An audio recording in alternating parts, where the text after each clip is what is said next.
Hello everyone, in this video I'm going to show you how to watch adult content on YouTube. Actually, it's very easy and quick, but you need to watch this video until the end so you won't skip any important steps.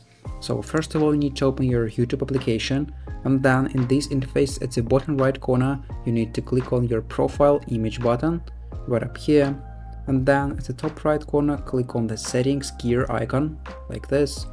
Then you will see different options. All you need to do is to click on the first one option, general.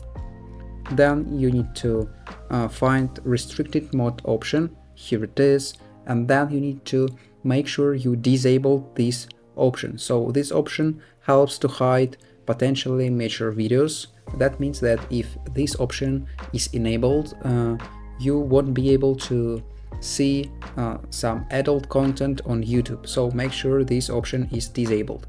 And that's all, and that's how to watch adult content on YouTube. If you found this video useful, leave a like and subscribe to the channel. Thank you.